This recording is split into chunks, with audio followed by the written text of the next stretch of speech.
No. So, for example, you know that you can pick up a cup of tea. I've heard you say that example. Well, it's the believe one. You know, Yeah. it's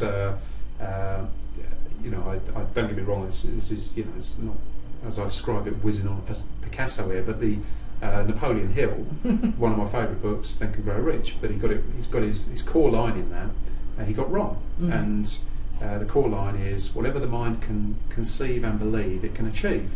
So what everybody does is a very powerful line. So whatever the mind can conceive and believe, it can achieve. So everybody in the world looks at that and goes, right, I've just got to believe that I can do it. And this is one of my pet hate words. Believe is, you know, right, okay, glass of water.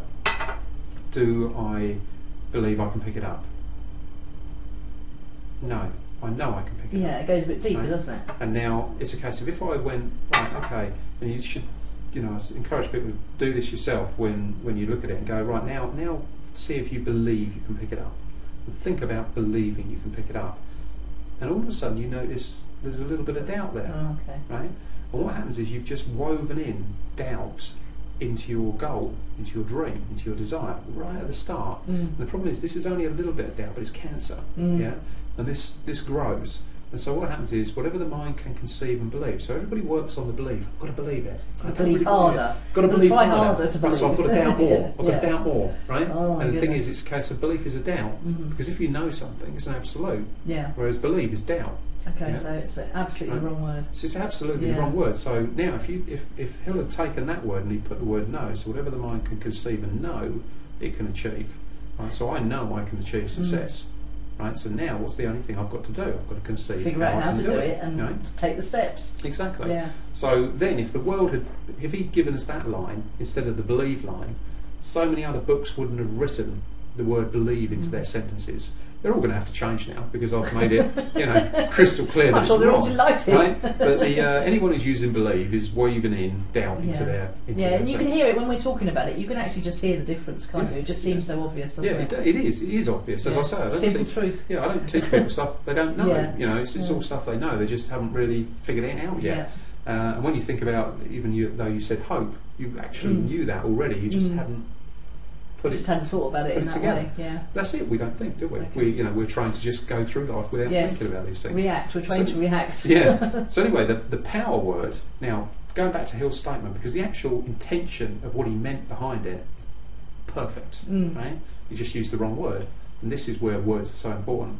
And if he had used the word no, then everybody's focus would have shifted to the power word in the sentence, which is the conceive bit, right?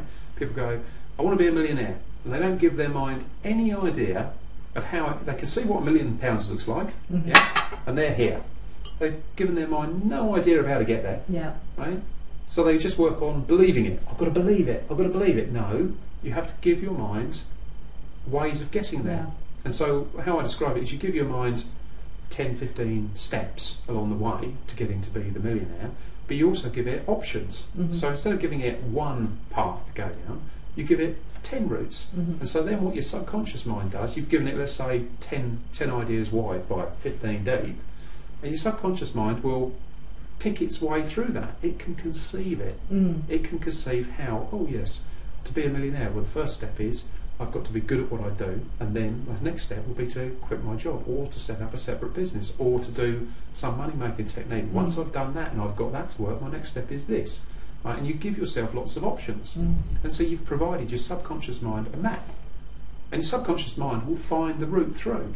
Yeah. You know, now we do this instinctively. I was actually doing it with a client this morning. You know, she was telling me about her skills and her qualities and characteristics and everything. And she said, I said to her about her income goals, and she said, I want to earn X by X and X by X. And I said, okay, so how given the things you're already doing, this is how you could do it. So, I gave her all these different options, and now she's going to go away and presumably come back with some better ideas, because the options she'd given me were not going to add up to her income goals. Yeah. But now she's got a bit of a clue about how to go about it. Because you're right, we just have this goal. People set arbitrary goals, don't they? Yeah. And they haven't got any idea of how to get from there to there. And it's a case of, so how can your subconscious mind go and do something that's never done before? Yeah. You've got to work out the steps. Yeah, you've got to work out the steps. I mean,